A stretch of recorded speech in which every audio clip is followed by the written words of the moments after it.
Un millonario regresó a casa antes de tiempo y se encontró con una escena espantosa de su hija después de muchos días y noches. Finalmente comprendió por qué su pequeña no podía conciliar el sueño.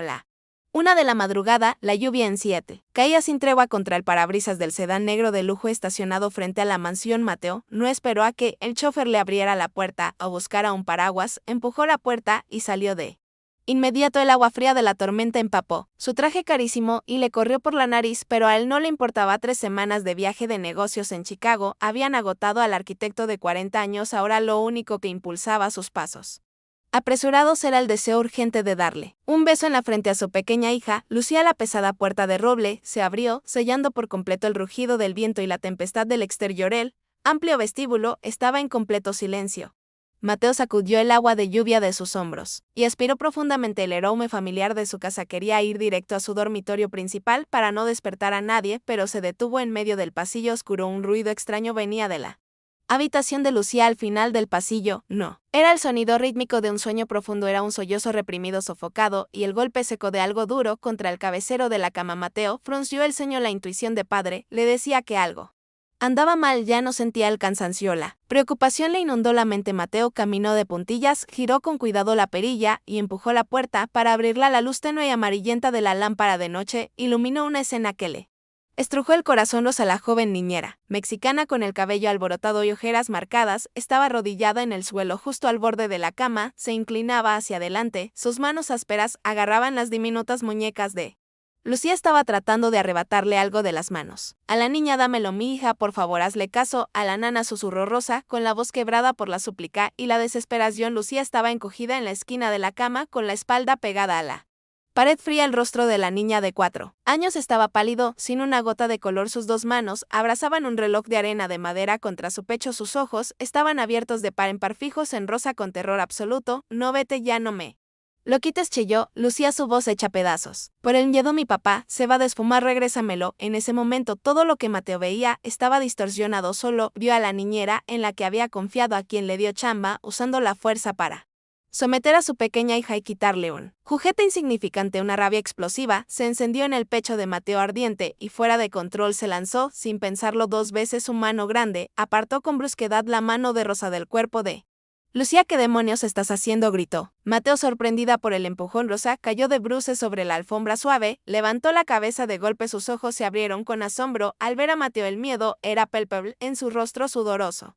Intentó estirar la mano hacia Lucía para calmarla, pero Mateo se interpuso, usando su ancha espalda como una muralla infranqueable entre la niñera y la niña. Señor Mateo, ya regresó, escúcheme por favor, tartamudeó Rosa, con la respiración entrecortada. Mateo no quería escuchar. Se giró abriendo los brazos para abrazar y consolar a su hija. Ya estoy aquí, princesa, ya pasó, papá te va a proteger. Pero la reacción de Lucía lo dejó helado. En lugar de correr a los brazos de su padre en busca de consuelo, Lucía se encogió, se pegó aún más a la esquina. Sus ojos muy abiertos miraban a Mateo con pánico. Sus manos apretaban el reloj de arena con más fuerza, como si fuera el único salvavidas en medio del océano. Miró a su padre, luego bajó la vista a los granos de arena que fluían en el cristal y todo su cuerpo tembló incontrolablemente. Papi, no te acerques, susurró Lucía, las lágrimas desbordándose. La arena se va a acabar. La mano extendida de Mateo quedó suspendida en él.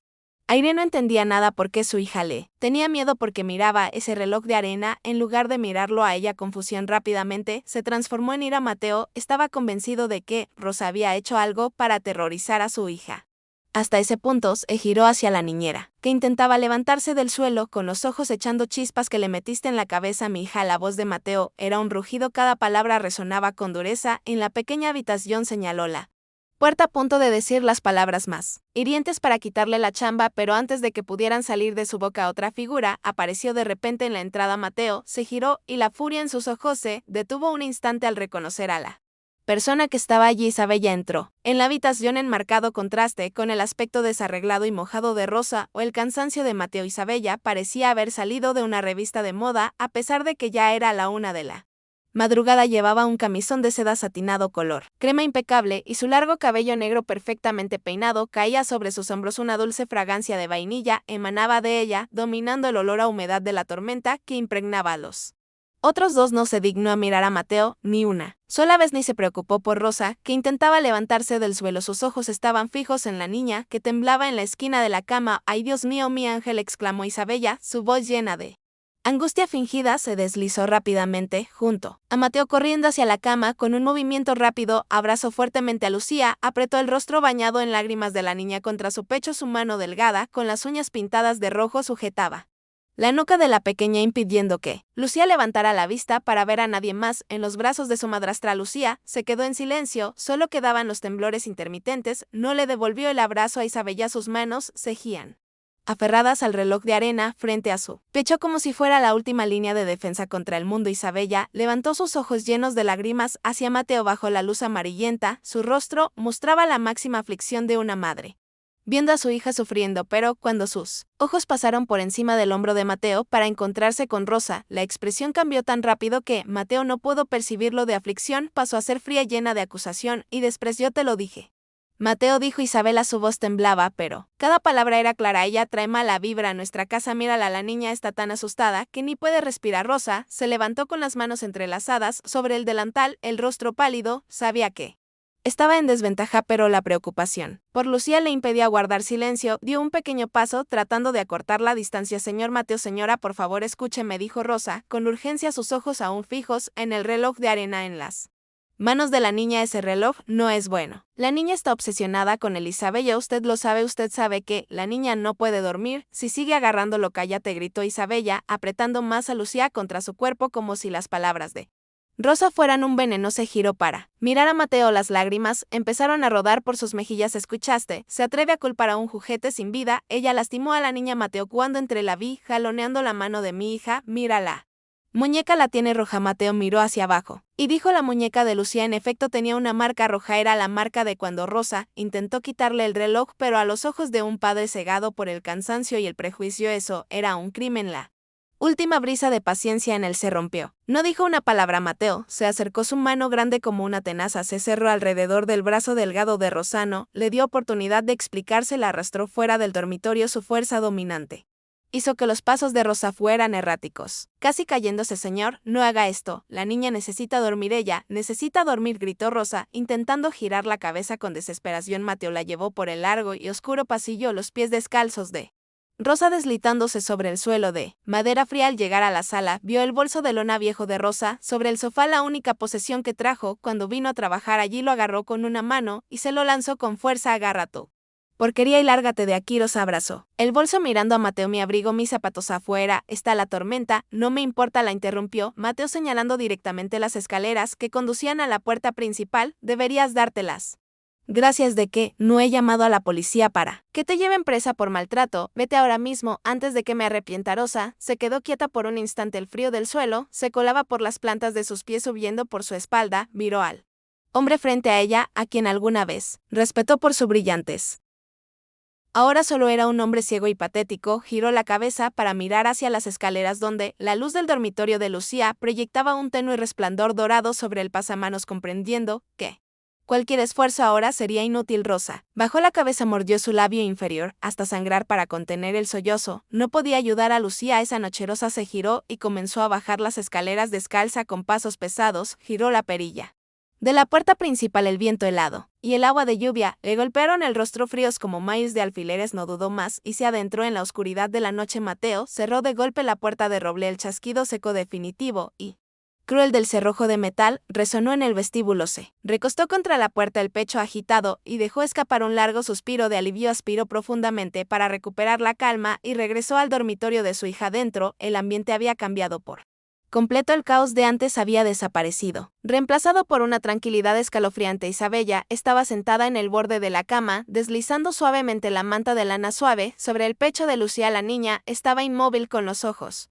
cerrados como si estuviera sumida en un sueño profundo. Su respiración era tan ligera que Mateo tuvo que entrecerrar los ojos para notar el débil movimiento de su pequeño pecho, pero había algo que detuvo a Mateo. La mano derecha de Lucía no estaba debajo de la manta, estaba afuera, pálida y delgada, los dedos aún aferrados a la base del reloj de arena de madera colocado justo al lado de su almohada. Isabella levantó la vista al ver a Mateo en la puerta. Se llevó el dedo índice a los labios en señal de silencio, se inclinó, besó suavemente la frente perlada de sudor frío de Lucía, luego se levantó y caminó grácilmente hacia Mateo. Lo tomó de la mano y lo sacó suavemente de la habitación. Déjala dormir, cariño, está agotada, susurró Isabella, su voz dulce como la miel. En total contraste con la frialdad que mostró hacia Rosa, ambos regresaron al dormitorio principal. Isabella hizo que Mateo se sentara en el borde de la cama, se sentó a su lado y masajeó suavemente los hombros tensos de su esposo. Has trabajado muy duro, mi amor, dijo ella, su voz suave, derramando palabras de consuelo en su oído. Qué suerte que llegaste a tiempo. Sospechaba de esa Rosa desde hace mucho, pero siempre murmuraba cosas raras y, míralo.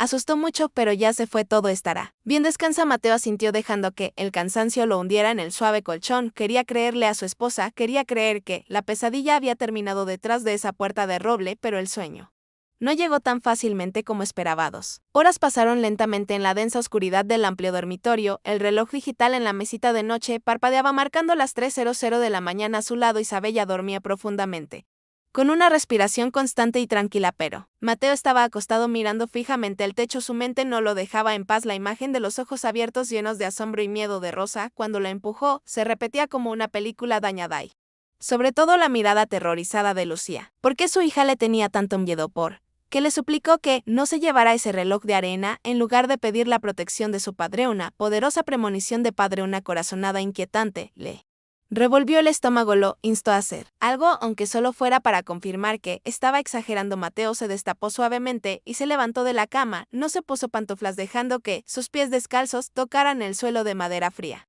ayudándolo a mantenerse alerta, y sin hacer ruido caminó de puntillas fuera de la habitación, siguiendo el pasillo oscuro hacia el cuarto de su hija. El pasillo era largo y sombrío como un túnel sin salida. La lluvia de afuera había disminuido, solo quedaba el silbido suave del viento a través de la rendija de la ventana, creando sonidos fantasmales y espeluznantes. Mateo contuvo la respiración, dando pasos cuidadosos, su corazón latiendo fuertemente en su pecho, más fuerte que sus propios pasos. La puerta de Lucía estaba entreabierta, dejando un pequeño hueco del tamaño de un dedo. Un rayo de luz tenue y débil se filtraba desde el interior, cortando la oscuridad del pasillo. Mateo acercó el ojo a la estrecha rendija y lo que vio hizo que su corazón se detuviera, la sangre se le congelara en las venas. La cama de Lucía estaba vacía, las sábanas y almohadas estaban extrañamente ordenadas y lisas, como si nadie hubiera dormido allí. No había ninguna niña durmiendo profundamente como él había imaginado. La mirada de Mateo buscó frenéticamente con pánico, y entonces la vio en la esquina de la habitación, donde la luz amarilla de la calle se filtraba a través de la cortina delgada. Lucía estaba sentada con las piernas cruzadas directamente en el suelo de madera fría, sin alfombra, sin manta caliente. Su espalda estaba recta, rígida, en una postura demasiado formal e improbable para una niña de 4 años. Parecía la postura de un guardia en una misión de vida muerte y no la de una niña en la seguridad de su hogar. Frente a Lucía, colocado en una pequeña silla de madera a la altura de sus ojos, estaba el reloj de arena. Mateo entrecerró los ojos, tratando de ver mejor en la penumbra. Vio la cabeza de Lucía cabecear. El sueño natural de una niña le pesaba en los párpados como si estuvieran hechos de plomo. Su cabeza caía más y más bajo, pero justo cuando su barbilla estaba a punto de tocar su pecho, Lucía se sobresaltó como si le hubieran dado una descarga eléctrica. Su pequeña y delgada mano se estiró, no para frotarse los ojos, sino para pellizcarse con fuerza su tierno muslo. Un pellizco fuerte y decidido. Su pequeño cuerpo se estremeció de dolor, las lágrimas brotaron por él dolor y el sueño, pero no se atrevió a limpiárselas, temiendo que ese acto le hiciera perder la concentración. Por un solo segundo Mateo apretó los labios para no soltar un grito de horror. Miró fijamente los granos de arena blanca y fina que caían constantemente en el reloj. El flujo implacable del tiempo pasaba, llevando consigo el agotamiento de la niña, y entonces el último grano de arena en la parte superior del cristal cayó inmediatamente, más rápido que un reflejo. Lucía estiró sus manos flacas, volteó el reloj de arena con destreza y rapidez. El movimiento se repitió suavemente como una máquina programada cientos miles de veces. Mateo se quedó pasmado afuera de la puerta. Su mano apretaba el marco de madera hasta que sus nudillos se pusieron blancos y adoloridos. Quería entrar a abrazar a su hija, hacer pedazos ese maldito reloj, pero sus pies estaban clavados en el suelo. No entendía lo que estaba pasando. ¿Por qué su hija tenía que hacer eso? ¿Por qué no dormía desde adentro de la habitación? El murmullo apenas audible de Lucía se filtró diminuto como el zumbido de un mosquito, pero en ese silencio resonó claramente en los oídos de Mateo, constante y mágicamente inquietante: 1, 2, 3, papá, sigue aquí, la arena fluye. Papá está aquí. Ese mantra inocente y doloroso atravesó el pecho de Mateo, dejando una herida profunda que él sabía que nunca sanaría si no descubría la verdad. La luz grisácea de la mañana, después de la tormenta, se coló por la rendija de la cortina proyectando motas de polvo. En el suelo, Mateo se despertó con un dolor de cabeza terrible. La noche anterior, después de presenciar la escena espantosa en el cuarto de Lucía, no se atrevió a entrar. Fue cobardía o confusión lo que lo detuvo. Regresó a su habitación, dio vueltas en la cama y se convenció de que tal vez la niña solo estaba jugando un juego extraño o tal vez él estaba demasiado cansado y estaba alucinando, pero cuando pasó por la habitación de Lucía esa mañana, la verdad lo golpeó sin piedad. Lucía estaba en la cama, todavía llevaba el camisón delgado de la noche anterior, sus ojos estaban cerrados, pero no era un sueño tranquilo, su respiración era rápida, superficial e interrumpida. Su pequeña mano aún sujetaba la base del reloj de arena junto a su almohada. Los dedos blancos por la tensión, parecía un soldado que acaba de caer exhausto en la trinchera después de una larga noche de batalla, demasiado agotada para soltar su arma. Mateo suspiró y bajó las escaleras. El silencio de la casa grande era indescriptiblemente opresivo, necesitaba cafeína para despertar su cerebro paralizado. Entró en el área de lavandería oculta, detrás de la cocina, un lugar donde rara vez ponía un pie, para buscar la vieja cafetera que Rosa solía usar. Mateo miró a su alrededor y su mirada se detuvo en la esquina de la habitación. El viejo y raído abrigo de lana gris desgastado en los codos todavía colgaba del perchero de pared. Era el abrigo de Rosa. Mateo lo reconoció de inmediato. La noche anterior, en su ira ciega, la había sacado de la casa sin darle la oportunidad de recuperar el único abrigo que tenía para protegerse del frío calador de huesos de la tormenta. La imagen de la joven encogida por el frío bajo la lluvia, solo con un vestido delgado, apareció de repente en su mente, trayendo consigo una punzada fría de culpa que le recorrió la espalda. Mateo se acercó y tocó la tela de lana áspera. Algo se cayó del bolsillo derecho del abrigo. Plof.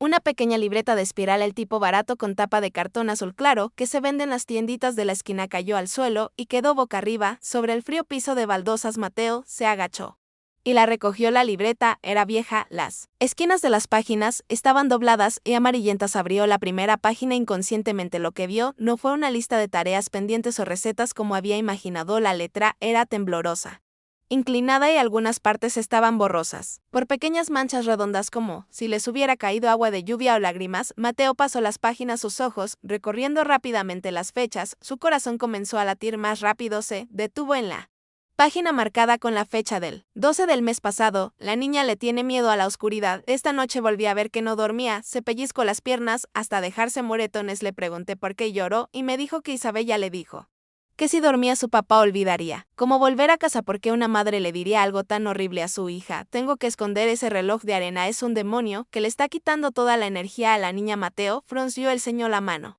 que sostenía la libreta comenzó a temblar. Pasó a la página marcada con la fecha de ayer, el día que él regresó. Isabella me prohibió acercarme a Lucía después de las 9 de la noche. La señora dice que soy la que trae la mala suerte, que soy una mugre que se pega a esta familia. Pero escuché a la niña solozar en su habitación pidiendo que no la obligaran a vigilar más. No puedo soportarlo, tengo que entrar y salvarla, aunque me corran, aunque me pejen. La niña necesita dormir. Dios mío, por favor, ayúdeme. Mateo leyó y releyó ese pasaje, las palabras sencillas con algunos errores de ortografía, pero llenas de una preocupación sincera. Hasta el dolor contradecía por completo la imagen de acosadora y maltratadora que Isabella le habían impuesto a Rosa la noche anterior. Rosa no estaba luchando por un juguete, estaba tratando de salvar a su hija del objeto que la estaba torturando. Ella sabía la verdad y trató de decírselo, pero él se tapó los oídos con su propia arrogancia. Una sospecha fría y puntiaguda como un cuchillo comenzó a colarse en la mente de Mateo, cortando la confianza ciega que había depositado en su nueva esposa. Reemplazó la ira de la noche anterior con un miedo vago,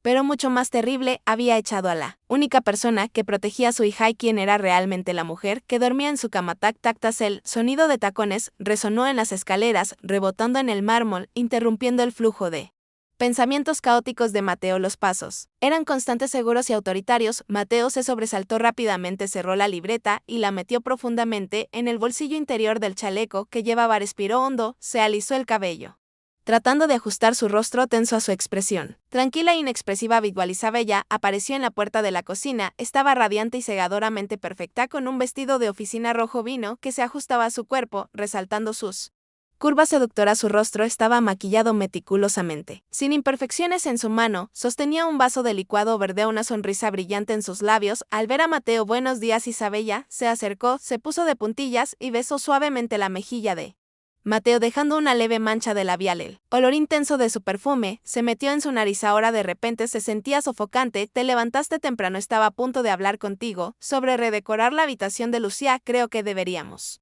volver a pintar las paredes y cambiar toda la ropa de cama para deshacernos de esa mala energía y vibra fea que dejó esa rosa. ¿Qué opinas, Mateo? Miró los ojos marrones y brillantes de su esposa. Antes veía inteligencia y agudeza en ellos, ahora solo veía una densa niebla que ocultaba secretos oscuros. Se la sintió forzando la sonrisa más incómoda que pudo. Si lo que tú decidas, tengo que irme a trabajar temprano, tengo una reunión urgente. Mateo agarró su maletín y salió rápidamente de la cocina como si estuviera huyendo. No se atrevió a mirar a Isabella por mucho tiempo, temiendo que el asco que crecía en su corazón se revelara. Salió a su auto, se sentó en el asiento del conductor y cerró la puerta. El espacio cerrado del coche le dio una frágil sensación de seguridad. Mateo miró por el espejo retrovisor. Isabella había salido por la puerta principal, estaba parada allí apoyada en el marco de la puerta saludándolo con la sonrisa radiante de una esposa virtuosa despidiendo a su esposo. El coche rodó, saliendo lentamente del portón de la mansión. Tan pronto como el coche desapareció detrás de la fila de setosa, a través de sus ojos fijos en el espejo retrovisor, Mateo vio como la sonrisa en el rostro de Isabella se apagaba tan rápido como se apaga una luz. Su rostro se volvió frío, inexpresivo y aterrador. Se dio la vuelta y entró en la casa, cerrando la puerta de golpe, dejando atrás a un Mateo con el corazón latiendo con fuerza por un mal presentimiento. Sabía que esta actuación perfecta estaba a punto de terminar y él tenía que ser quien corriera el telón, costara lo que costara. El coche de lujo de Mateo desapareció tras la curva de la carretera arbolada, dejando atrás la mansión pacífica bajo el sol de la mañana. Pero tan pronto como giró en la segunda intersección, a solo 2 cuadras de casa, Mateo giró bruscamente y se detuvo a un lado de la carretera, apagó el motor y se quedó sentado en silencio por un momento, apretando el volante como para calmar su ritmo cardíaco acelerado. La sensación de inquietud por la libreta arrugada de Rosa todavía lo perseguía, instándolo a actuar. Mateo sacó su teléfono, respiró hondo para ajustar su voz a un tono tranquilo habitual. Llamó a Isabella antes del segundo timbre. Ella ya había contestado. ¿Olvidaste algo, mi amor? No. La dulce voz de Isabella resonó. No, solo quería avisarte. Mateo trató de mantener su voz lo más natural posible, a pesar de que la mano que sostenía el teléfono comenzaba a sudar. Tengo una cena muy importante esta noche con socios extranjeros. Probablemente regresaré muy tarde. Quizás me quede en el apartamento del centro para llegar temprano a una reunión mañana. Tú y Lucía duerman, no me espere. No, en serio. Qué lástima, respondió Isabella con un toque de decepción en su tono. Bueno, ocúpate de tu trabajo, yo cuidaré bien de Lucía. Te amo. Mateo colgó y arrojó el teléfono al asiento del pasajero. No condujo a la oficina como había dicho. En cambio, encendió el coche, dio la vuelta y condujo detrás de la colina, siguiendo un camino de tierra poco transitado que conducía a un terreno baldío fuera de la vista, pero lo suficientemente cerca para recibir la señal de wifi de su mansión. Sentado en el espacio estrecho del coche, Mateo sacó su iPad de su maletín. Sus dedos temblaron mientras navegaba en la pantalla táctil, iniciando sesión en la aplicación de gestión de la cámara de seguridad. Era el viejo sistema de cámaras instalado en la habitación de Lucía que Isabella había insistido en desconectar hace 3 meses con la excusa de invadir la privacidad de la niña. En ese momento, para complacer a su esposa, Mateo había accedido. Pero esa mañana, mientras Isabella dormía profundamente con la naturaleza cautelosa de un arquitecto, había conectado en secreto la fuente de alimentación de respaldo para esa cámara. La pantalla del iPad se encendió, giró por un momento y luego mostró la familiar imagen borrosa, en blanco y negro, del dormitorio de su hija. El ángulo de la cámara cubría toda la habitación, todo estaba en silencio. La pequeña cama estaba perfectamente tendida y en la mesa de madera baja junto a la cama el reloj de arena seguía en pie como un monumento obsesivo, esperando en silencio a su víctima. El tiempo pasaba lentamente como un tormento. Mateo se quedó pegado a la pantalla, saltándose incluso el almuerzo. Vio a Lucía caminando de un lado a otro en la habitación. No se atrevía a sentarse en la cama ni a tocar sus juguetes. De vez en cuando miraba hacia la puerta con miedo y luego miraba fijamente el reloj de arena como si estuviera vigilando a un monstruo a punto de despertar. La noche cayó gradualmente, envolviendo la habitación en un tono gris oscuro. La luz amarilla de la calle se filtraba a través de las cortinas, creando rayas largas y fantasmal en el suelo de madera. De repente, la puerta de la habitación en la pantalla se abrió. Isabella entró. Mateo contuvo la respiración, pegando los ojos a la pantalla. La mujer que entró en la habitación ya no tenía el aspecto de la madrastra ejemplar y gentil de la mañana. Se había puesto un camisón de seda satinado delgado. Su mano derecha sostenía una copa de vino tinto que brillaba y su mano izquierda sostenía un teléfono, deslizando los dedos repetidamente en la pantalla con una sonrisa burlona en la esquina de sus labios mientras leía algún mensaje no Miró a Lucía, ni una sola vez ni un abrazo, ni una pregunta. Isabella pasó junto a la niña, que estaba pegada a la pared caminando directamente hacia el sillón de terciopelo en la esquina de la habitación. Se dejó caer en el sillón cruzando las piernas con arrogancia, bebiendo un sorbo de vino, ignorando por completo la presencia de la niña. Lucía estaba encogida en la esquina, sus pequeñas manos entrelazadas frente a su pecho. Miraba a Isabella con una mezcla de miedo y sumisión, como una prisionera esperando el veredicto de su cárcel. Era él. Contraste entre la mujer poderosa y relajada, y la niña débil y tensa en la pantalla. Ahogó el pecho de Mateo, quería gritar, quería romper esa pantalla insensible. Isabella puso la copa de vino en la pequeña mesa auxiliar, no dijo nada, solo dio palmaditas suaves en el cojín del sillón, una señal silenciosa, pero no para que Lucía se sentara con ella. Su delgado dedo índice señaló directamente el reloj de arena sobre la mesa y luego señaló el frío suelo de madera justo al lado. Lucía entendió de inmediato, sin necesidad de un recordatorio. La niña caminó silenciosamente y se arrodilló en el suelo. Sus pequeñas rodillas tocaron la madera dura. Su espalda estaba recta, sus ojos fijos en el cristal que contenía los granos de arena blanca. Esta postura de sumisión total y hábil indicaba que no era la primera vez, sino una rutina practicada durante muchas noches solitarias. En el coche, Mateo subió el volumen del iPad al máximo. El ruido estático del micrófono resonó, mezclado con el silbido del viento exterior. Necesitaba escuchar claramente cada palabra, cada sonido que ocurría en esa habitación para confirmar la horrible sospecha que carcomía su alma. Isabella se inclinó hacia adelante, su rostro hermoso pero frío se acercó al de Lucía, oscureciendo una parte del ángulo de la cámara. Sus labios se movieron, comenzando a pronunciar las primeras palabras, mientras Mateo apretaba el volante del coche con tensión. Mira bien, ¿ves esos granos de arena?, susurró Isabela. Su aliento con olor a vino, golpeando la cara de la niña. Están fluyendo muy despacio, lentos y frágiles, exactamente como la memoria de tu papá. En el coche, Mateo sintió un escalofrío, se sentía como si una mano invisible le apretara el corazón.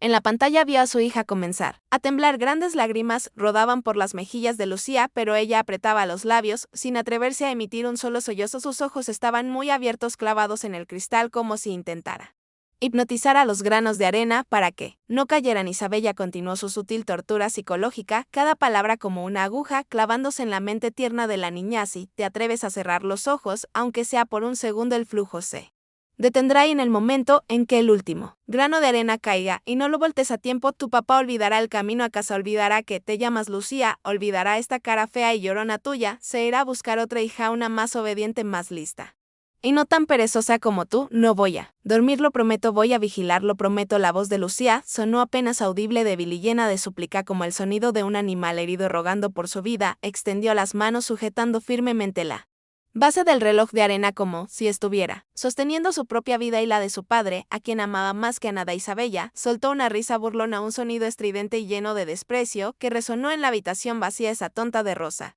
quería que durmieras, ella te quiere hacer daño, sabes, te tiene envidia, quiere que duermas para que la arena se detenga, para que tu papá se largue para siempre y luego ella entrará a robar todas las cosas de esta casa. Solo yo, escucha bien, solo yo te quiero, solo yo te ayudo a mantener a tu papá, ¿entendiste? Mateo sintió que se le quemaba la sangre, su pecho le dolía como si alguien le hubiera dado un puñetazo. La verdad se reveló desnuda y cruel, más que cualquier pesadilla que hubiera imaginado. Isabella, la mujer con la que se había casado para que fuera madre de su hija, estaba usando el mayor miedo de una niña huérfana de madre, el miedo al abandono, al olvido, para manipular y destrozar el espíritu de la pequeña. Convirtió el amor de Lucía por su padre en una carga, en una cadena para atarla y torturarla cada noche. En la pantalla, Lucía sintió repetidamente las lágrimas empapaban el cuello de su camisón. Entendí, no te enojes, mami, voy a vigilar, no dejaré que papá me olvide, voy a correr a Rosa, voy a ser buena. Isabella se levantó satisfecha, levantó la copa de vino y se la bebió de golpe. Se inclinó, no para darle un beso de buenas noches o secarle las lágrimas, sino para comprobar si Lucía tenía los ojos lo suficientemente abiertos. Bien, no me decepciones. Sabré de inmediato si eres perezosa. Tengo ojos por toda esta casa. Recuerda lo dicho. Esto. Isabella se dio la vuelta y salió de la habitación, extendió la mano y apagó la luz principal, dejando solo el brillo tenue y débil de la lámpara de noche sobre la figura pequeña y solitaria de Lucía arrodillada junto al reloj de arena. La puerta se cerró, encerrando a la niña en la oscuridad y el terror absoluto. Justo cuando la puerta de la habitación en la pantalla se cerró, Mateo no pudo contenerse. Ni un segundo más, soltó un rugido de dolor y rabia. En el espacio estrecho del coche, las lágrimas calientes rodaron por sus mejillas, lágrimas de arrepentimiento tardío y furia desenfrenada. Arrojó el iPad al asiento del pasajero sin importarle. Si la pantalla se rompía o no, su mano temblorosa puso la llave en el encendido y pisó el acelerador con fuerza. El motor del coche rugió con un sonido desgarrador. El coche salió disparado en la noche, los neumáticos chillando al friccionar con el pavimento. Mateo condujo como un loco directo a la mansión a una velocidad vertiginosa. En su cabeza solo había un pensamiento: salvar a su hija y ajustarle cuentas a la persona que había sembrado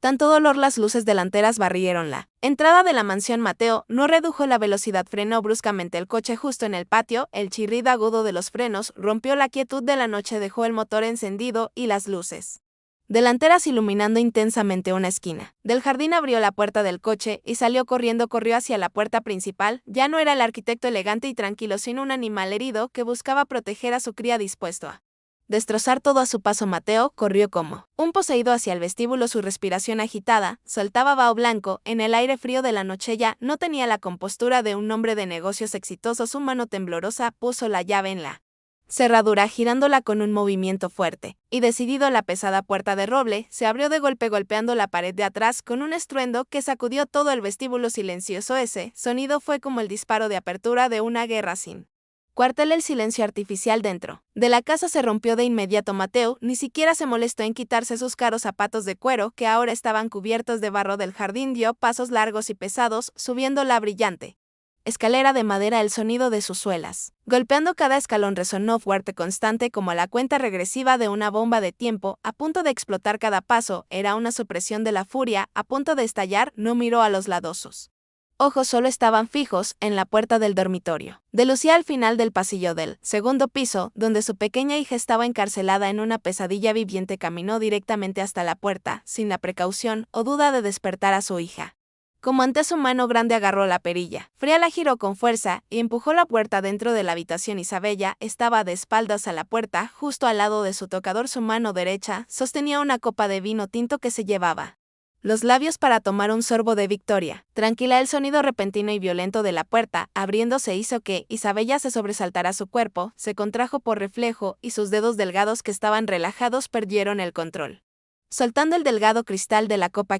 La copa cayó sobre la alfombra de lana color crema en medio de la habitación, haciéndose añicos. El vino tinto oscuro salpicó por todas partes, empapando rápidamente las hebras blancas de lana. La mancha de vino se extendió como una herida abierta, sangrando en la tela inmaculada, destruyendo por completo la perfección artificial que Isabella siempre intentaba mantener en esa habitación. Isabella se dio la vuelta de golpe, su rostro mostrando un claro pánico, a punto de gritar a quien se atreviera a molestar, pero cuando vio a Mateo parado en la puerta, con el pecho agitado y los ojos ardiendo, las palabras se le atascaron en la garganta. Mateo ni siquiera miró a su esposa, una vez no le importaba ella ni el vidrio roto en el suelo. Sus ojos estaban fijos en un solo punto, en la esquina de la habitación. Allí Lucía estaba arrodillada en el suelo de madera fría. La niña de 4 años se encogió al ver a su padre entrar. No sintió alivio ni alegría. Al contrario, sus ojos grandes y redondos se abrieron al máximo, llenos de terror absoluto. Sus 2 manos abrazaban el reloj de arena contra su pecho delgado, protegiéndolo como si Mateo fuera un monstruo que venía a llevarse la vida de su padre. Mateo se acercó rápidamente. Su alta silueta proyectaba una sombra sobre su pequeña hija. No dijo una palabra, se inclinó, extendiendo su mano grande y fuerte hacia adelante, agarrando el cristal del reloj de arena, que estaba firmemente sujeto en los brazos temblorosos de Lucía. No, papá, no lo toques, Lucía, gritó con un sonido desgarrador. Su voz, rota por el miedo, usó toda la poca fuerza que le quedaba para jalonear el reloj, tratando de alejar la mano de su padre. Si la arena se detiene, papá, se esfuma. No, papá, por favor. El grito de súplica desesperado de su hija fue como puñaladas directas al corazón de Mateo. Le dolía hasta el ahogo, pero sabía que no podía ceder en ese momento. Tenía que romper esa maldición malvada de inmediato. Mateo contuvo la respiración, apretando los dientes, usó la fuerza decidida de un adulto, separando uno por uno los pequeños dedos de su hija, que estaban blancos por la tensión y se aferraban al objeto. Sus dedos estaban helados, pegados a la base de madera como raíces a la tierra, negándose a soltar. Suéltalo, mi hija, susurró Mateo con la voz quebrada, pero la acción firme tiró con fuerza del reloj de arena de los brazos protectores desesperados de la niña. Lucía se tambaleó, cayendo hacia adelante, sus manos manoteando en el aire, su boca aún gritando el nombre de su padre en pánico. Isabella, en ese momento, se recuperó del shock inicial, se acercó, tratando de intervenir para salvarla situación, su rostro forzando una apariencia de preocupación falsa. ¿Qué estás haciendo, Mateo? La estás asustando. Solo estaba enseñándole disciplina. Isabella no terminó de hablar cuando Mateo se giró Bruscamente le lanzó una mirada fulminante, una mirada ardiente que contenía el desprecio y la rabia más profundos, tan afilada y fría que hizo que Isabella se quedara clavada en el sitio. Sus mentiras se atascaron en su garganta, incapaz de pronunciarlas ante la cruda verdad que se estaba revelando. Mateo no le dijo nada a ella, se giró hacia su hija, levantó el reloj de arena por encima de su cabeza, su brazo se tensó, las venas azules resaltaban bajo su camisa blanca, miró directamente a los ojos llorosos de Lucía, queriendo que ella fuera testigo de este momento. Mira, Lucía, rugió. Mateo puso toda su fuerza y su ira en su brazo, arrojando con todas sus fuerzas el objeto de madera y vidrio contra el suelo duro justo frente a su hija. El sonido de los añicos se disolvió, dejando un silencio absoluto en la habitación. Ya no había el sonido fantasmal del reloj de arena, ni el conteo constante, solo quedaba la respiración pesada de Mateo y el sollozo cada vez más débil de Lucía. Lucía cerró los ojos fuertemente. En cuanto el reloj golpeó el suelo, se llevó las manos a la cabeza, encogiéndose en una pequeña bola redonda en el frío suelo. Estaba esperando que sucediera lo más horrible, estaba esperando la desaparición de su padre, tal como su madrastra había sembrado en su mente tierna durante tantas noches. En la imaginación aterrada de la niña, cuando la arena se detuviera y se rompiera, su padre se desvanecería en la nada como espuma de mar, dejándola sola para siempre. Un segundo pasó, 2 segundos pasaron, no hubo explosión, nadie desapareció. La habitación seguía igual, solo con un montón de fragmentos de vidrio brillantes en el suelo. Mateo se arrodilló lentamente en medio del desorden, sin importarle que los afilados trozos de vidrio pudieran cortarle las rodillas. Abrió sus grandes brazos hacia su hija, bajando la voz a un tono lo más profundo y suave posible, tratando de calmar al animalito asustado frente a él. Abre los ojos, mi hija, mira a tu papá. Lucía entreabrió un ojo, sus hombros delgados, aún temblando incontrolablemente, vio el montón de arena blanca inmóvil en el suelo de madera, ya sin fluir. Luego levantó lentamente la vista, mirando hacia la voz familiar que acababa de sonar. Su padre todavía estaba allí, estaba arrodillado frente a ella, de carne y hueso. Su rostro estaba cubierto de sudor, sus ojos rojos por la emoción, pero llenos de amor. No se había desvanecido, no le había olvidado la verdad. Destrozó el miedo ilusorio que Isabella se había esforzado en construir. La barrera invisible entre padre y hija se derrumbó por completo. Lucía rompió a llorar, un llanto explosivo de alivio y tristeza reprimida durante tanto tiempo. Se lanzó a los brazos de Mateo, abrazando fuertemente su cuello, hundiendo su rostro en el hombro fuerte de su padre. Papi, papi, ¿eres de verdad? No te fuiste a ninguna parte. Mateo abrazó fuertemente a su hija, sintiendo cada sollozo que sacudía el pequeño cuerpo en sus brazos. Acarició el suave cabello de la niña, besó su cabeza y sus propias lágrimas rodaron calientes. Estoy aquí, nunca me iré, nunca. Levantó la cabeza mientras seguía acariciando la espalda de su hija. Su mirada cambió de inmediato al cruzarse con la figura de Isabella, que estaba pegada a la pared opuesta de la dulzura infinita hacia su hija. Su mirada se volvió fríamente cruel y de desprecio absoluto. Isabel anotó el cambio, intentó forzar una sonrisa incómoda, distorsionada y patética en su rostro maquillado. Dio un pequeño paso hacia adelante con las manos entrelazadas, su voz temblorosa, tratando de sonar inocente. Mi amor, solo quería lo mejor para ella, solo estaba bromeando un poco para enseñarle a ser independiente. No te enojes. Mateo no la dejó terminar, levantó una mano con la palma hacia ella, deteniendo su paso. Hizo mentira, bromear, no. Su voz se tensó, baja y peligrosa como el gruñido de un animal salvaje. Le dices a una niña de 4 años que si duerme su padre morirá, y llamas a eso bromear. Isabella palideció, dando un paso atrás. Dijiste que, si la arena se detenía, un ser querido desaparecería, continuó Mateo, cada palabra resonando como un martillazo en el aire. Señaló los escombros en el suelo. Mira, la arena se detuvo y yo sigo aquí. Mi hija sigue aquí. Se puso de pie, aún sosteniendo a Lucía en sus brazos. Caminó hacia Isabella, alto e imponente, obligándola a mirarlo con miedo. Pero dijiste una cosa correcta, cuando la arena se detiene, alguien tiene que desaparecer. Mateo la miró directamente a los ojos, su mirada afilada como una navaja. Y la única persona que tiene que irse de esta casa, de la vida de mi hija y mía, eres tú. Mateo, escúchame, tartamudeó Isabella. Las lágrimas de cocodrilo comenzaron a brotar. Cállate, gritó Mateo, haciéndola sobresaltarse. Señaló directamente a la puerta de la habitación. Su autoridad y decisión no permitían ninguna negociación. Vete, ya, sal de mi casa inmediatamente antes de que llame a mi abogado y a la policía para echarte a la cárcel por maltrato psicológico infantil. La confianza y la elegancia habituales de Isabella se derrumbaron por completo. La máscara de ángel se rompió, revelando su naturaleza cobarde. Miró la mirada firme e inquebrantable de su esposo y luego a Lucía. La niña todavía hundía su rostro en el hombro de su padre, sin dignarse a mirarla, sus pequeñas manos aferradas a la camisa de Mateo como si temiera ser separada, sabiendo que había perdido por Completa Isabella bajó la cabeza ya no había palabras dulces ni súplicas falsase, dio la vuelta y salió de la habitación rápidamente como una ladrona atrapada, dejando atrás todo el brillo y el poder que había anhelado poseer. El sonido de los tacones de Isabella se alejó por el pasillo rápido y apresurado y luego se detuvo por completo. Tras el fuerte cierre de la puerta principal abajo, la casa volvió a su silencio habitual, pero esta vez era la tranquilidad de la paz, ya no era opresiva. Mateo dejó escapar un largo suspiro como si se hubiera quitado un peso de encima, se sentó en el suelo, justo en medio del caos de arena blanca y vidrio. Todavía abrazando a Lucía, acarició suavemente el cabello desordenado de su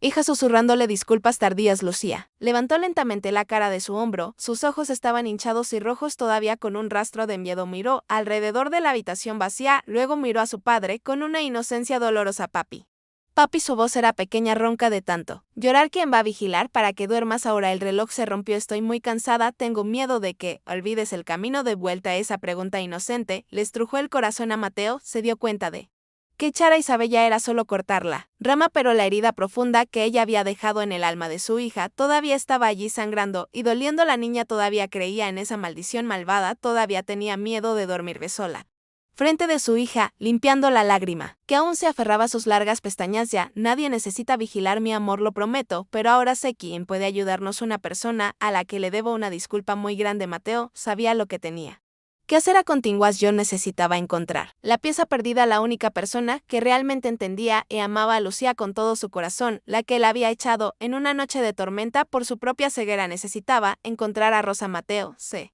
sentó en el borde de la cama, mirando a Lucía, que se había quedado dormida por el agotamiento. Después de una larga noche de lágrimas, la niña se aferró al borde de su camisa, incluso en sueños, sobresaltándose de vez en cuando como si temiera que un fantasma invisible la atacara. Suavemente soltó los pequeños dedos de su hija, le dio un beso suave en la frente y se levantó. Sabía que no podía demorarse ni un minuto más. Echar a Isabella fue solo cortar la cabeza del problema, pero la raíz de la curación estaba en otro lugar, donde la había echado con crueldad. Hace 2 días, instruyó a la anciana ama de llaves, que acababa de llamar de urgencia, a vigilar a Lucía. Sin separarse, agarró las llaves del coche y salió rápidamente de la casa. La tenue luz de la mañana brillaba intensamente a través del parabrisas, mientras el lujoso coche de Mateo se adentraba en el barrio de clase trabajadora, en el borde sur de la ciudad. El paisaje a ambos lados de la carretera cambió rápidamente. Las filas de robles perfectamente recortados y las mansiones frías de paredes blancas del barrio rico desaparecieron. En su lugar había filas de edificios de apartamentos viejos con paredes descarapeladas llenas de coloridos grafitis superpuestos. Mateo bajó la ventanilla del coche. El aire aquí era espeso con el olor de la vida. Música latina con ritmos de cumbia vibrante salía de los altavoces colocados en la acera, gritos de niños, bocinazos de coches ruidosos y gritos de vendedores ambulantes creaban una sinfonía caótica, pero llena de vida. Hacía mucho tiempo que Mateo no regresaba a un lugar como este. Le recordaba su infancia pobre pero cálida, sus raíces mexicanas que había intentado enterrar bajo trajes caros y rascacielos de cristal. Redujo la velocidad buscando la dirección anotada en el viejo archivo de personal que acababa de encontrar esa mañana. Mateo estacionó el coche frente a un puesto de tacos muy concurrido en la esquina. Su coche negro brillante parecía fuera de lugar, como una nave espacial, aterrizando en medio de un mercado popular. El olor fuerte de maíz tostado, de carne de cerdo, carnitas guisada y cebolla frita se metió directamente en su nariz, despertando su estómago vacío. Mateo salió del coche, se ajustó la solapa de su traje, sintiendo docenas de ojos fijos en ellos, hombres con camisetas sin mangas que desayunaban. Lo miraron con curiosidad mezclada con cautela. Las mujeres que hacían compras apretaron sus bolsos. La aparición de un hombre en traje de negocios caro en este barrio generalmente no traía buenas noticias. Si no era un policía encubierto, era un cobrador de deudas o una orden judicial. Ignoró las miradas, buscando a través del espeso humo de la cocina y entonces se encontró con una figura familiar. Rosa estaba detrás del puesto entre ollas de caldo humeante. Ya no llevaba la ropa holgada y desarreglada de la otra noche. Llevaba una camiseta blanca sencilla, un delantal rojo descolorido por la grasa. Su cabello negro estaba recogido pulcramente en un moño en la nuca, revelando un rostro ligeramente sudoroso por el calor de la parrilla. Estaba ocupada sirviendo platos de tacos calientes a los clientes. Su mano ágil ponía salsa y sonreía alegremente a una anciana sentada en una mesa en la esquina. Esa sonrisa era radiante y sincera, iluminando su rostro cansado. Era una sonrisa que Mateo nunca había visto cuando estaba en su casa, donde la opresión y las estrictas reglas de Isabella habían sofocado esa luz natural el corazón de Mateo. Sintió una punzada de arrepentimiento, respiró hondo, reuniendo todo su coraje para caminar hacia el puesto. Tío 2 de al pastor para llevar. Rosa, gritó un cliente enseguida. Tío, respondió Rosa, animadamente girándose para buscar otro plato de plástico, y cuando se dio la vuelta sus ojos se encontraron con los de Mateo. La sonrisa en el rostro de Rosa se desvaneció de inmediato, como si alguien hubiera echado un balde de agua fría sobre una llama ardiente. El plato de plástico en su mano casi se cae al suelo, pero logró agarrarlo fuertemente. Sus dedos se pusieron blancos al sujetar el borde del plato. Dio un paso hacia atrás, por reflejo su espalda tocando el borde de la mesa. Detrás de ella sus ojos oscuros estaban abiertos, ya no con la alegría anterior, sino con una cautela intensa y un dolor profundo. Miró a Mateo como si viera un fantasma de una pesadilla reciente, este hombre que había arrojado su ropa a la calle en medio de la tormenta, que había creído las mentiras de una persona malvada y la había echado. Ahora estaba parado frente a ella, a plena luz del día. Señor Mateo, murmuró Rosa, su voz tan baja que el ruido circundante la ahogó. El cambio repentino en el rostro de Rosa no pasó desapercibido. Para los que estaban alrededor, la atmósfera alegre del puesto de comida ambulante se ensombreció. Un hombre de mediana edad y complexión fuerte, con un cuchillo de trinchar en la mano, dejó de cortar y salió del área de la cocina parándose frente a Rosa. Los clientes que estaban comiendo también dejaron sus tenedores, girándose para mirar a Mateo con desconfianza. Reconocieron el miedo de la joven de su barrio. Aquí no tenían mucho dinero, pero tenían unidad. Cualquier extraño que asustara a su gente era un enemigo. Mateo sintió la hostilidad que lo envolvía. Sabía que un solo gesto equivocado, una sola palabra arrogante, y sería echado de allí sin piedad. Pero no había venido a dar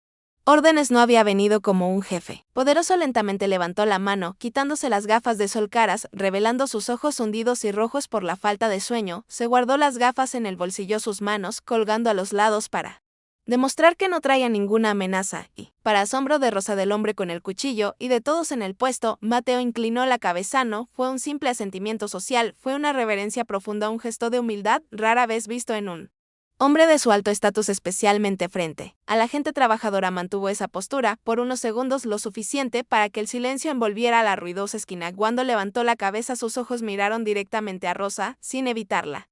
Conteniendo una sinceridad cruda. Rosa, la voz de Mateo sonó ronca y quebrada, sin el tono autoritario de ayer. No vine aquí a exigir nada, vine a confesar, soy un ciego tonto. Rosa seguía inmóvil, con la bandeja de plástico apretada, su respiración agitada. Nunca había visto a este hombre en tal estado. Construir rascacielos, me enorgullecía de tener visión de futuro, continuó Mateo. Su voz se quebró, su mano en su pecho, donde su corazón latía irregularmente por el arrepentimiento. Pero me equivoqué, miré con ojos mundanos y olvidé mirar con el corazón. Dejé que la apariencia me engañara y eché a la única persona que realmente protegía a mi hija. Dio un pequeño paso hacia adelante, pero al escuchar el gruñido del hombre con él cuchillo se detuvo de inmediato, manteniendo una distancia respetuosa. Encontré tu libreta, Rosa, leí cada palabra y vi lo que Isabel estaba haciendo. El nombre Isabella salió de su boca con amargura. Rosa se estremeció al escuchar ese nombre. Sus ojos vacilaron. Lucía. Mateo dijo el nombre de su hija. Su voz se rompió por completo. Ella te necesita, no como una empleada remunerada, no como una niñera obediente, te necesita como familia. Lucía. La palabra familia resonó en el barrio pobre con un peso tremendo. Para los mexicanos, la familia es lo más sagrado, intocable. Que Mateo usara esa palabra para referirse a Rosa era el mayor reconocimiento que podía darle. Rosa miró al hombre parado frente a ella. Su traje seguía siendo caro, pero sus hombros estaban caídos por el peso de la culpa. Sus ojos ya no tenían arrogancia, sino los ojos de un padre desesperado, pidiendo ayuda. El resentimiento por haber sido despedida, el dolor por haber sido insultada en el corazón de Rosa se desvaneció gradualmente como la niebla al sol. Vio a través de su exterior, vio el dolor que él estaba sufriendo, y sobre todo al escuchar el nombre de Lucía su corazón se estrujó por la preocupación. El instinto protector fue más fuerte que su orgullo. Lentamente bajó la bandeja de plástico a la mesa, se limpió las manos grasosas en su delantal rojo, respiró hondo para evitar que su voz temblara. La niña, preguntó Rosa, su voz apenas audible, pero lo suficientemente clara para que Mateo la oyera. Anoche pudo dormir. Esa era la única pregunta que le importaba, no sobre el salario, no sobre las disculpas, ni sobre Isabella, solo le importaba el sueño de esa niña. Pobre Mateo escuchó la pregunta y su corazón se encogió. Negó con la cabeza con tristeza, sus ojos caídos en señal de impotencia. No, todavía tiene miedo. Me preguntó quién la iba a vigilar para que durmiera. Hice pedazos el reloj de arena, pero no sé cómo romper el miedo en su corazón. Miró a Rosa, su mirada suplicante. No puedo hacerlo.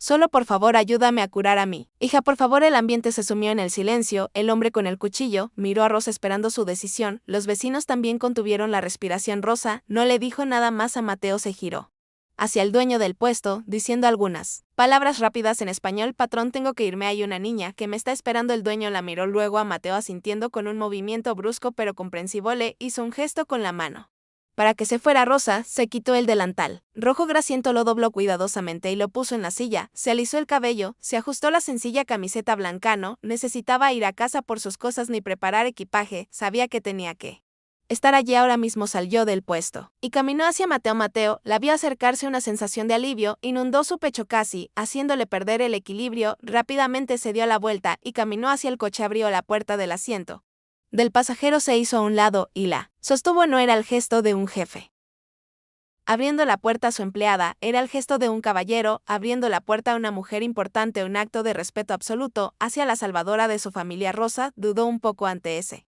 gesto, luego levantó la cabeza, lo miró y sonrió levemente. Una sonrisa de perdón, en lugar de palabras. Entró al coche y se sentó. Mateo cerró la puerta con cuidado y luego corrió hacia el asiento del conductor. El coche arrancó, saliendo lentamente de la ruidosa intersección. Detrás de ellos la gente trabajadora observó cómo el coche de lujo se alejaba. Ya no miraban con hostilidad, volvieron a sus platos de comida y la música latina volvió a sonar vibrantemente en el coche. Nadie dijo una palabra, pero el silencio entre ellos ya no era pesado ni distante, era el silencio de la comprensión, y la unidad del coche se alejó dejando atrás el barrio pobre y colorido para regresar a la mansión junto al lago, donde una niña anhelaba el regreso de la verdadera protectora de sus sueños. El coche, que salió del ruidoso barrio obrero, aquel día llevaba consigo una promesa silenciosa, un compromiso de sanar las grietas en el alma de una pequeña familia. Pero curar psicológicamente a un niño no es algo que se haga de la noche a la mañana. No es como volver a pintar una pared o arreglar un techo con goteras. Necesita tiempo, paciencia y mucho amor. Pasaron 6 meses. El calor sofocante del verano había dado paso a la frescura agradable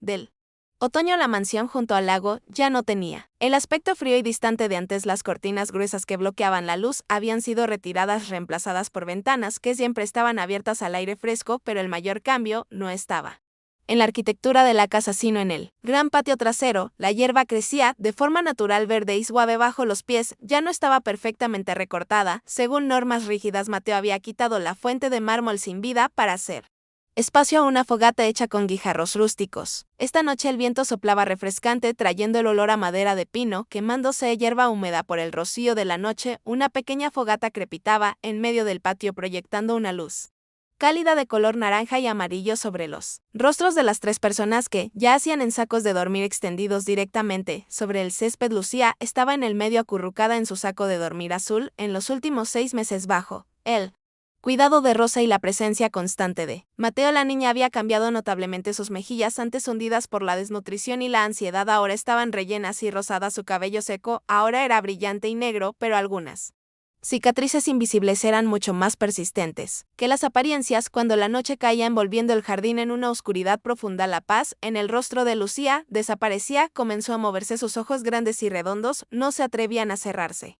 Mirando a su alrededor con las sombras de los viejos robles balanceándose con el viento, le hacían imaginar formas extrañas. Su respiración comenzó a ser más rápida, su pequeña mano se salió del saco de dormir buscando en el aire hasta que tocó la mengue del suéter de lana de Rosa que estaba a su lado. Lucía se aferró fuertemente a esa manga, sus dedos apretaron tanto que sus nudillos se pusieron blancos. Aunque el maldito reloj de arena se había roto hace medio año, el trauma psicológico seguía persiguiéndola. Como un fantasma temía que, si cerraba los ojos, el mundo cambiaría. Temía que, al abrir los ojos, su padre no estuviera allí o que Rosa fuera echada de nuevo. Nana Rosa, susurró Lucía con la voz temblorosa. No te duermas, por favor. Rosa se giró para mirar a Lucía, le acarició suavemente los mechones de cabello de la frente con una mirada llena de paciencia. No la obligó a dormir de inmediato ni dijo frases vacías como no hay nada que temer, solo se acostó allí dejando que Lucía se aferrara a su camisa, convirtiéndose en el apoyo firme para la niña. Mateo estaba acostado al otro lado observando todo. Sintió que su pecho se encogía, se dio cuenta de que, por más relojes de arena que rompiera él miedo en el corazón de su hija, necesitaba un remedio más fuerte para desaparecer por completo. Su dinero era inútil contra la oscuridad en la mente de la niña. Se sentó, su ancha espalda protegía a su hija del frío, y cogió una rama seca y la movió suavemente en el fuego. Las chispas volaron alto, brillando y luego desapareciendo en el aire. Mi hija, llamó Mateo suavemente. Lucía se sobresaltó girándose para mirar a su padre. Si Mateo no la miró a ella, levantó la vista hacia el cielo.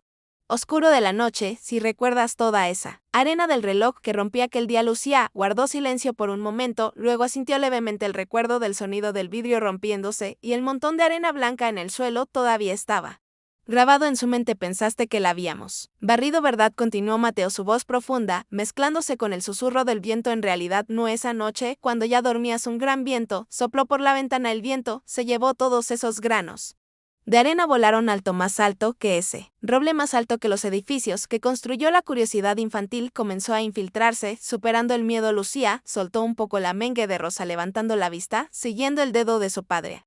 ¿Dónde se fueron, papá? Mira bien. Mateo sonrió, señalando la vía láctea que cruzaba el cielo. Están allí. El cielo nocturno de hoy estaba despejado después de la tormenta de otoño. Miles y miles de puntos brillantes aparecieron ante la niña como una manta de terciopelo gigante cubierta de polvo de plata. Las estrellas brillaban intensamente, parpadeando constantemente como si estuvieran conversando entre ellas. Cada grano de arena de ese viejo reloj ahora se ha convertido en una estrella, dijo Mateo, inventando un nuevo cuento de hadas, una historia para curar. Antes estaban encerrados en una jaula de cristal estrecha, ahora son libres en el cielo. Lucía abrió los ojos con asombro en la visión de la niña. Los granos de arena que una vez fueron herramientas para medir el miedo ahora eran tan hermosos y brillantes. ¡Qué bonito!, exclamó Lucía. ¿Hay mucha arena, papá? Sí, mucha. Mateo se inclinó para mirarla. ¿Y sabes lo más especial de estas estrellas? Lucía negó con la cabeza, sus ojos aún fijos en el cielo. Rosa, acostada a su lado, entendió la intención de Mateo de inmediato. Sonrió, una sonrisa cálida de una mujer mexicana que siempre cree en la magia de la naturaleza. Continuó por él, su voz suave como una antigua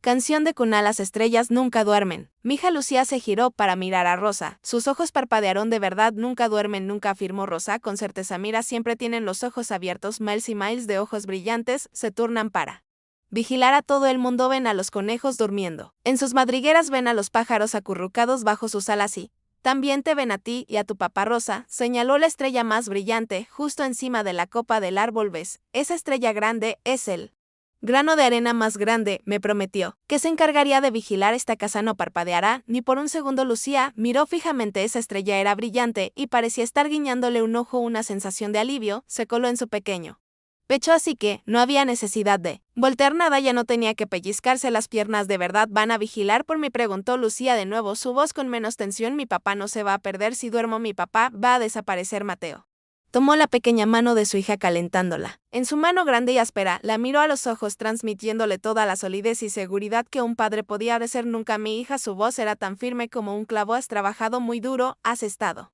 vigilando a tu papá durante mucho tiempo, pero ahora has terminado tu turno. Lo hiciste muy bien. Ahora es el momento de que entregues esa tarea a las estrellas. Son más que tú, son más brillantes que tú y son mucho más fuertes que tú. Besó suavemente el dorso de la mano de su hija. Deja que las estrellas hagan su trabajo, mi amor. Te prometo que mañana por la mañana, cuando abras los ojos, tu papá todavía estará aquí cocinando tostadas quemadas para que comas. Lucía soltó una risita. La imagen de su padre cocinando tostadas carbonizadas por la mañana hizo que el último miedo desapareciera. Miró al cielo una vez más. Las estrellas seguían allí, silenciosas y constantes, parecían muy confiables. La tensión en el cuerpo de Lucía se relajó gradualmente. Sus pequeños hombros cayeron hundiéndose más en el cálido saco de dormir. Sintió como si le hubieran quitado una pesada piedra del pecho. Entonces voy a entregar el turno, susurró Lucía, su voz ya arrastrada por él sueño que se acercabas, y entrega el turno. Mi amor, susurró Rosa, todavía acariciando rítmicamente el hombro de la niña. Lucía cerró los ojos. Esta vez ya no intentó resistirse. Ya no había la imagen del reloj de arena fluyendo al revés en su cabeza.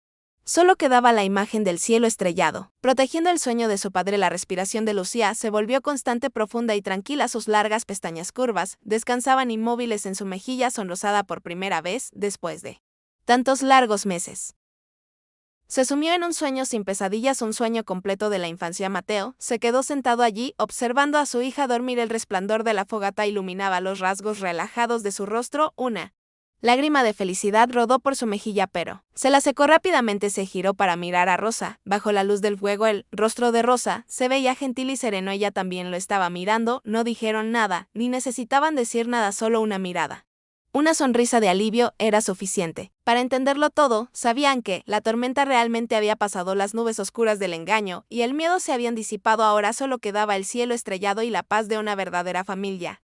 Una familia construida no con reglas ostentosas, sino con comprensión y protección. Mateo se acostó en su saco de dormir justo al lado de su hija, cerró los ojos, escuchando el canto de los grillos en la noche, la respiración constante de Lucía esta noche. Tanto las estrellas como él vigilarían el sueño de esta pequeña ángel, y en su sueño Mateo se vio a sí mismo y a Lucía corriendo en una playa de arena blanca, pero no para contar el tiempo, sino para construir castillos de felicidad. Y con eso concluimos nuestra historia antes de dormir de hoy. Esperamos que esta historia de millonario y de redención haya resonado profundamente en sus corazones. Es un recordatorio de que, a veces, las verdades más importantes se encuentran en los lugares más humildes y que la cejera de la ambición puede ocultar el amor más puro. ¿Qué les pareció el despertar de Elías ante la cruel manipulación? ¿Hubo algún momento de las historias emocionantes de Lilian y Penélope que les conmoviera? Especialmente nos encantaría leer sus pensamientos y reflexiones en los comentarios. Y muchísimas gracias por acompañarnos y ser testigos de esta lección de vida. Que las estrellas velen su sueño esta noche y que siempre recuerden la moraleja central de este relato: la verdadera riqueza no se mide en bienes materiales, sino en la calidad de la bondad y la protección que ofrecemos a quienes amamos. Nunca permitan que las apariencias externas los engañen y confíen en su corazón para discernir quién es su verdadera familia.